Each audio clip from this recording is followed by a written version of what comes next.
Quel est le secret du mystère? Beaucoup prétendent que la pierre noire cache une terreur indescriptible, prête à être révélée. Diverses personnes ont été prises en flagrant délit en essayant de capturer des images de son intérieur. Dans cette vidéo, nous révélerons la vérité qui persiste depuis des temps immémoriaux, la prophétie de Jésus-Christ concernant l'arrivée d'une entité maléfique connue sous le nom d'Antéchrist.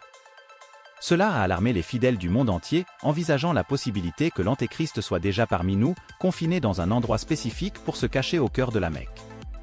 Cela peut également sembler surprenant et improbable, mais différentes interprétations des Écritures sacrées soutiennent que la réalité derrière ces énigmes est solide.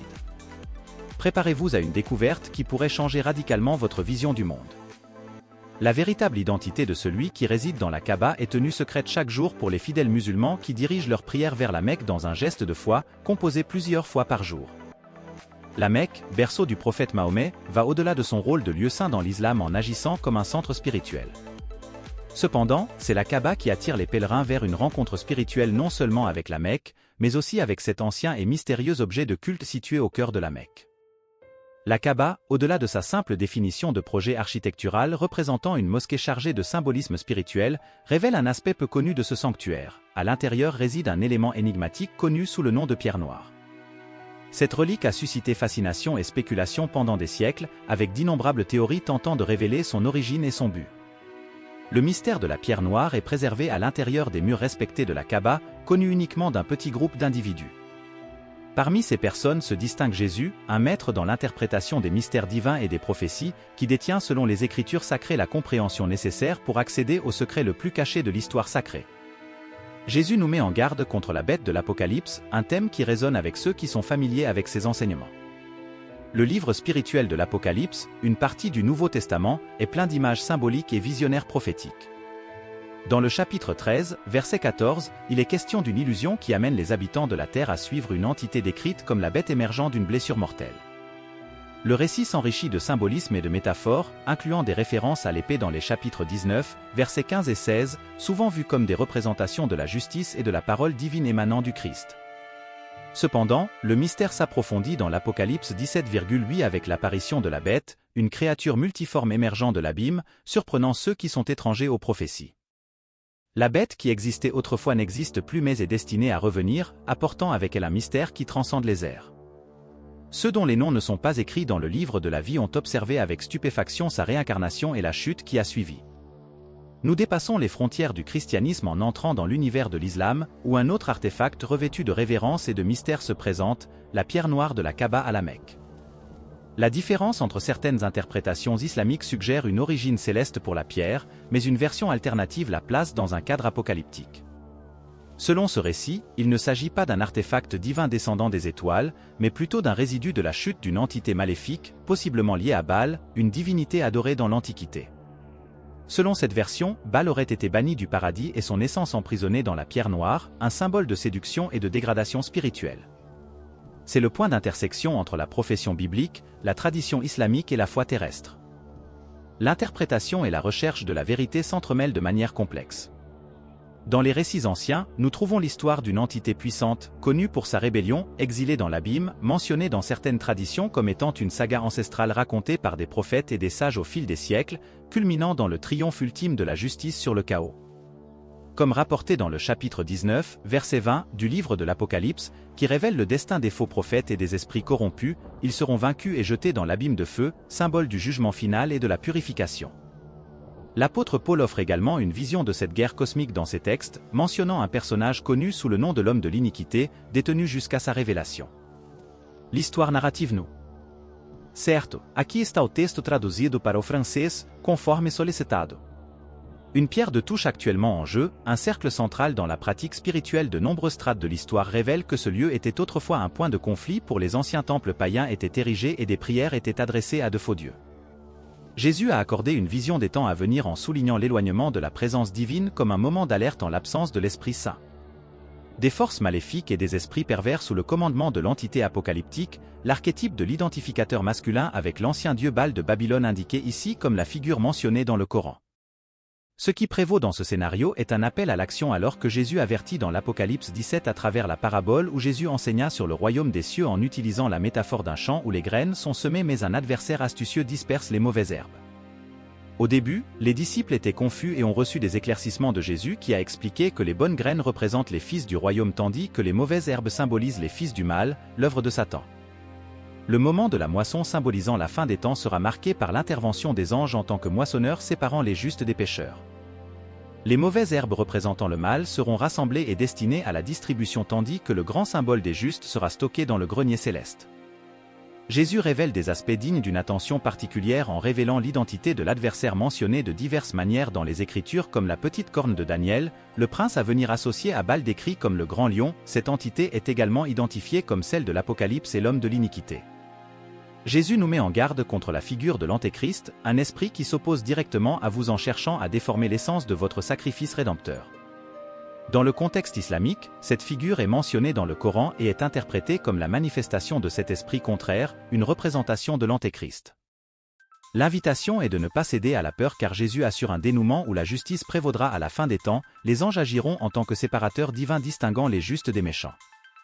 Le livre de l'Apocalypse, de manière mystérieuse et captivante, présente des entités néfastes, la bête symbole de l'Antéchrist et le faux prophète qui soutiennent et promeuvent les mensonges de l'Antéchrist. Ensemble ils forment une alliance profane qui imite la sainteté de la Trinité. Dans la langue grecque, le préfixe ganti ne doit pas être interprété uniquement comme une opposition, mais aussi comme une substitution ou une représentation alternative. Cela suggère que l'Antéchrist peut se présenter non seulement comme un adversaire du Christ, mais aussi comme un substitut illusoire. Cependant, cela ne devrait pas susciter de crainte, car Dieu a assuré que ce qu'il a désigné pour être protégé sera enlevé de la terre avec l'avènement du Seigneur des cieux. À ce moment extraordinaire, il a été vérifié au son du commandement suprême de la voix de l'archange et du son de la trompette divine. Ceux qui sont morts dans la foi en Christ seront les premiers à ressusciter, suivis de ceux qui sont vivants et élevés dans une nouvelle nuit pour rencontrer le Seigneur dans les cieux, restant éternellement à ses côtés.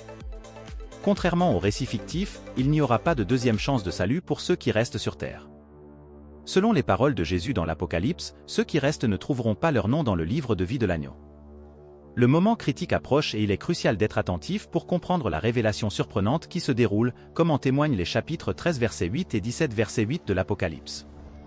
Jésus a prophétisé tout ce que font les habitants de la terre, à l'exclusion de ceux dont les noms sont inscrits dans le livre de vie.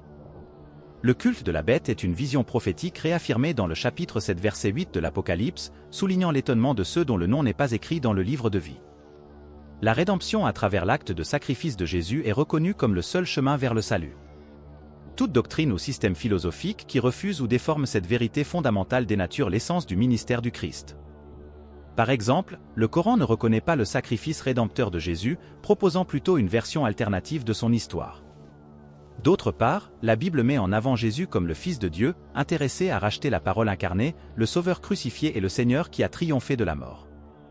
La coïncidence de Jésus accomplissant 351 prophéties de l'Ancien Testament n'est pas vue comme une simple coïncidence, mais comme une preuve de sa divinité et de la légitimité de son dessein. Cela distingue clairement le portrait présenté dans les Écritures, qui offre un amour et une rédemption illimitée, de toute autre représentation cherchant à diminuer ou à altérer la signification de son sacrifice. En regardant la coupole du rocher à Jérusalem, nous identifions un point de repère significatif dans le paysage de la ville, avec sa coupole dorée et ses murs bleus brillants, marqués par la tradition islamique. C'est le point de départ de l'ascension nocturne de Mahomet vers le ciel. Ce lieu est également entouré de controverses qui dépassent son imposante apparence. À l'intérieur du bâtiment, un moment critique approche et il est crucial d'être attentif pour comprendre la révélation surprenante qui se déroule, comme en témoignent les chapitres 13 verset 8 et 17 verset 8 de l'Apocalypse. Jésus a prophétisé tout ce que font les habitants de la terre, à l'exclusion de ceux dont les noms sont inscrits dans le livre de vie. Le culte de la bête est une vision prophétique réaffirmée dans le chapitre 17 verset 8 de l'Apocalypse, soulignant l'étonnement de ceux dont le nom n'est pas écrit dans le livre de vie.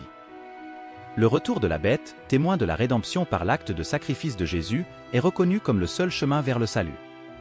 Tout dogme ou système philosophique qui refuse ou déforme cette vérité fondamentale corrompt l'essence du ministère du Christ. Le Coran, par exemple, ne reconnaît pas le sacrifice rédempteur de Jésus et propose une version alternative de son histoire. En revanche, la Bible met en avant Jésus comme le Fils de Dieu, le Rédempteur, la parole incarnée, le Sauveur crucifié et le Seigneur qui a triomphé de la mort. La compilation par Jésus de 351 prophéties de l'Ancien Testament n'est pas vue comme une simple coïncidence, mais comme une preuve de sa divinité et de la légitimité de sa mission.